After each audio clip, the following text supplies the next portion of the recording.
And now, by popular demand, we're going to be doing our classic movie review of Aliens. So let's go to our new set, talk about it. I've heard a rumor that there are some people out there who have not seen Aliens. And if you're one of those people, which I don't know if you live in a rock or something your whole life, who knows? I don't know. But you shouldn't watch this video because I don't want to spoil this movie for you. Go out, see Aliens, watch it. It's so awesome. So what are you waiting for? Breakfast in bed? And then after you're done watching it, then you can come back and watch my review. As a lady, it's just so great to see such a badass woman in charge. You know, Ellen Ripley is one of the best female characters in science fiction, okay? In movies in general, I think. She's such a believable heroine. She's so tough, but also still feminine. She's just this perfect. And not only does this movie have one of the greatest heroines of all time, there's more than one woman in the movie. In the Marines, you have Vasquez, who's super tough and doing all these pull-ups. I love her, like, carrying around her giant big dick gun everywhere. I love the pilot. They have a female pilot. She's totally awesome. There's also a female medic. And not to mention the fact that the most badass alien in the movie, in the franchise, is a woman. It's the female, the queen alien. So you can really tell in this movie that James Cameron loves tough ass chicks. Oh, Vasquez. You're just too bad. And I love her little dude right there. That guy thinks she's so hot. If you notice in the film, like, there's all these like little subtle cues where, like, every time she like talks shit to someone, he'll always like give her a high five, you know, and be like, "You're so bad," you know. It's like, you know, they're having crazy, sweaty, masculine sex all the time together. Like, they're so cute. Oh my gosh. And Aliens opens up with some really interesting, like, sci-fi horror concepts. One of them being, you know, Ripley wakes up 57 years later, and everyone she knows is, like, dead or super old. Her own daughter is dead at this point. Like, that's fucking terrifying, okay? Like, that's really disorienting, but she's taking it all in stride. But I think the most horrific thing that goes on is, like, having to deal with bureaucracy when she wakes up, and these assholes being like, "You just ruined the ship," and she's like, "I just saved the planet, okay? Like, you get one of these fucking aliens down here, and this bullshit that you think is so important is all gonna be gone. All your profits, everyone will all just be fucking dead." And they take her fucking pilot's license away. You know? That's what she's gotta deal with. James Cameron brought it up in an interview about how do you get the hero to go back? How do you get them to go back and deal with this craziness? Because who would go back? Who would deal with a xenomorph ever again? I wouldn't. But he goes through it and he says, you know, eventually, at first they offer her money to go, and then they offer her protection. And then it's really none of those things that get her to go. It's the fact that she is having these nightmares, and she does feel like she needs to go back and confront her fears. And also, you know, if she's there, she can just help them eradicate this business, you know? Because, I mean, I'm sure she thinks to herself, too, all the time, well, what if somebody brings it down here and doesn't take it seriously? You know, somebody's got to be there who knows what the fuck is going on. And that's why she goes back. Another thing that I love about Aliens is all the amazing practical effects. And here is one of them. This is a miniature ship. I saw it at Bob Burns' house. It was like this big, so it's miniature, but it's not that miniature. But it was awesome. It looked great in real life, and it looks great on screen. Another thing to appreciate is the sets. I love the backgrounds in both Alien and Aliens. They're just like both so well designed. You know, you really believe all of these things. You believe that you're in the future. I love how boxy everything is in the 80s and geometric and everything. It's like, ah. And here it is, the famous knife trick. Lance Henriksen really did this. He practiced. He had a man teach him how to do this, and he learned. And in this scene, apparently, he had to do this super hungover. It's all in my interview that's coming up, so be sure to check that out. We talk all about the knife trick, and it's just one of the best scenes in the movie. It's so funny. Bill Paxton over there freaking out. And that was also his idea. Originally, he was just supposed to do the knife trick on himself. And Lance came to James Cameron and asked him, well, what if we pulled in, Bill Paxton's hand into it? It just shows that whole synthetic person and real person relationship on board. You never said anything about an android being on board. Why not? I can't remember whether this is in the theatrical version or not, but this scene is like one of my favorite scenes. Ripley's bored and she's like, well, can I help you guys? And Abe Pone's like, well, I don't know, can ya? And she's like, I can drive that fucking loader. So she gets in the loader, she fucking shows them her stuff, and then is like, hey, where do you fucking want it? And they just crack up, they're giggling with how awesome she is, and they're just like, oh, well, you're a fucking awesome bitch, like right over there, like good for you. And just like that, she's earned the respect of these two characters. And earlier in the movie, you find out that Ellen Ripley has a daughter, but who has died of old age in the 57 years that she has been asleep in deep space. So she's been dealing with that loss, but now that she's out back on LV-426, she meets Newt, who ended up becoming like her surrogate daughter. And I just can't really think of a lot of other like science fiction horror movies that have like a really great mother-daughter story incorporated into them. So that's another very feminine element to this movie that I really appreciate. One thing I really love about James Cameron is how he's so good at directing your emotions as a viewer, like as an audience, because you have all these Marines, right? And like they've been through all these mundane missions and they just think that this is gonna be whatever. And they have like all these huge guns and they have all this hubris because they think they're just like so awesome with all these friggin' guns. Don't worry. Me and my squad of ultimate badasses will protect you.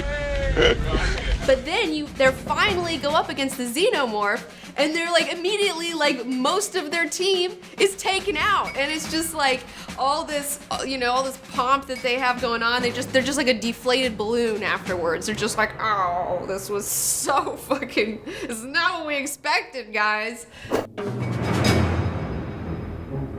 Fun fact, in this movie, as opposed to the first movie, there's supposed to be like a whole planet full of aliens versus just one, right? So the production company was really concerned about this. And it was like, James Cameron, how are you gonna make this happen? And he's like, look, I can do it with 6 suits. 6 suits, and that's all they had.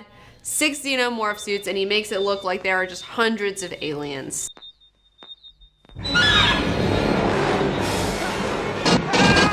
In this scene, you have these Gatling guns set up in this sealed off hallway, and you have all these xenomorphs running at the guns, just getting blown apart. And what I really enjoy about this scene is the fact that you really don't see the aliens getting blown up. There's a couple frames of it, but really you just see the guns going off, and then you see the display showing the bullets going down. And it just creates such a really fun suspense, and it also like makes you use your imagination of like what's going on, because if this had been made now, you'd see them aliens getting blown up the whole time, and it wouldn't be nearly as fun. You're right.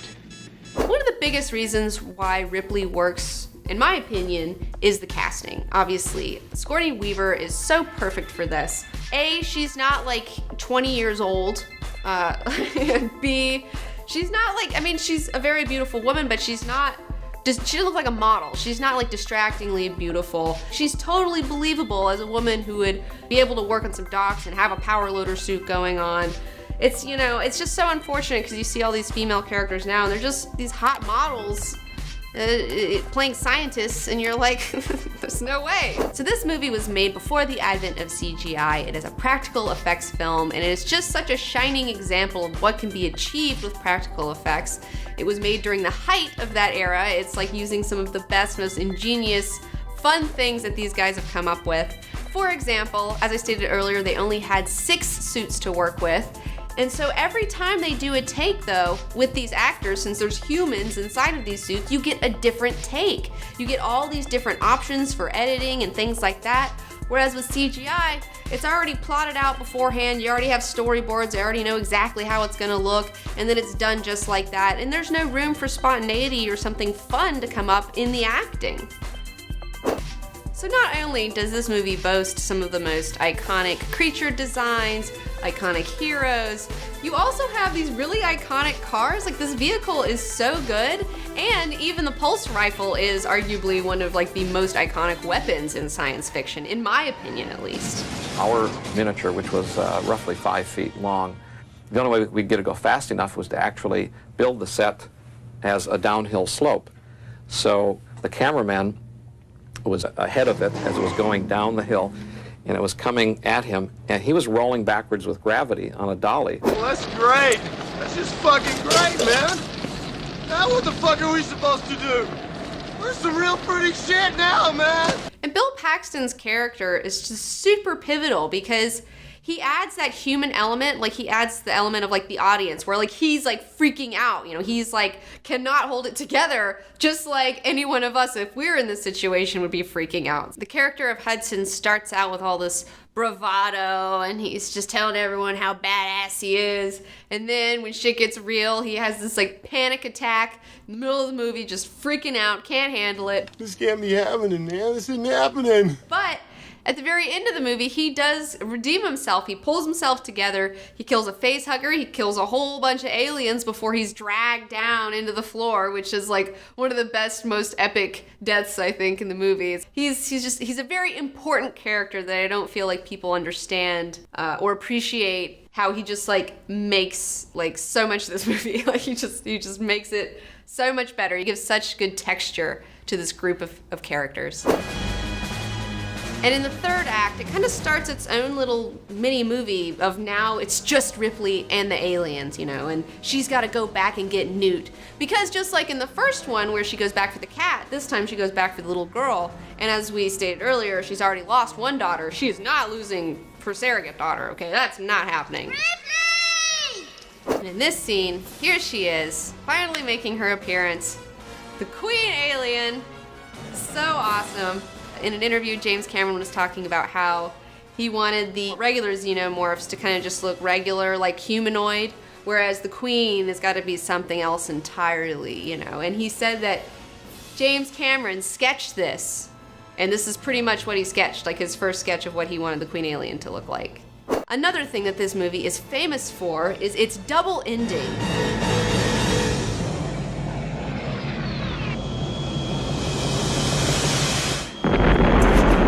First ending you have where Ripley goes back, she gets Newt, she defeats the Queen Alien, they nuke it, they get out of there, everyone's fucking good to go.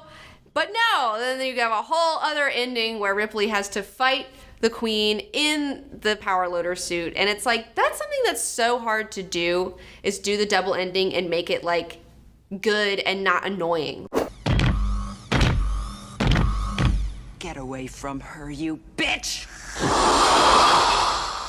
In this scene, we have the super ultra awesome climactic power loader sequence. Oh my gosh. And speaking of practical effects, that's a practical effect. That suit is a practical effect. I even heard, and I don't know if this is true or not, but what I heard is that the suit was so crazy to puppet that you had to have somebody who was like in the back of it, who was like helping to guide it, because it's like such a whole big production to be in this thing.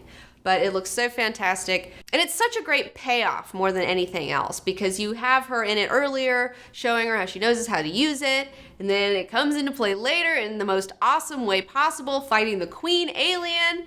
And finally, you know, this is believable too for the fight. You know, it's like you always have these female characters in a lot of these movies, and they're always punching everybody's faces off, and they're 100 pounds. But it's like, she doesn't fight the alien with her hands. She gets in a suit, and it makes sense. And you think, yes, she could really fight off this Queen Alien wearing a power loader suit. There are no stretches of logic.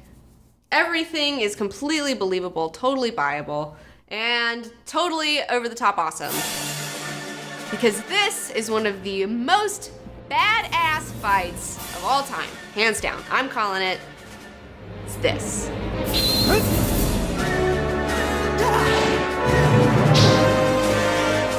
Talking about aliens today? Well, it's because this is just such a perfect movie. It's such a good, perfect, solid movie in line like every level. It's got everything going on for it, okay? You have solid screenwriting, solid directing, solid acting, solid effects, all around. It's good, because movies are like a cake.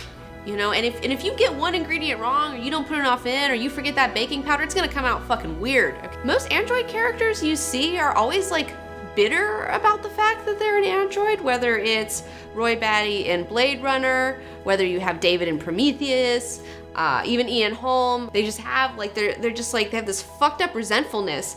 Whereas Bishop, he's like a child, you know, and he's not resentful, and he's like just trying to make it in this world. And I think that it's a unique way to play this character, and it's so interesting. And it's so sad when he gets killed, because Ripley finally accepts him. Like, she's such a mother figure in this movie, and like, you know, he's obviously a child, and he gets that confirmation from his mom that like, you know, he's good, like he is a good person, and that like means so much to him. Paul Reiser's character, he's such an evil, greedy, corporate asshole. Like, he's just so good as the villain, the real villain in this movie. I mean, he's just one of these people that's just so focused on money and the bottom line. I mean, he's a sociopath. He does not care what happens to these colonists. He doesn't care what happens to these Marines. He doesn't care about any of it. All he wants is to get paid for being an asshole, essentially. He gets paid for fucking people over, bringing some aliens back down to Earth to sell to the fucking military, which, that sounds like a good fucking idea.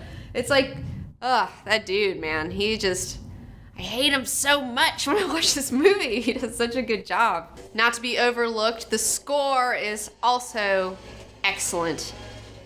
Love the score in this movie. Good music. Move it, Spunkmeyer, we're rolling. Oh, no, not Spunkmeyer. Spunkmeyer.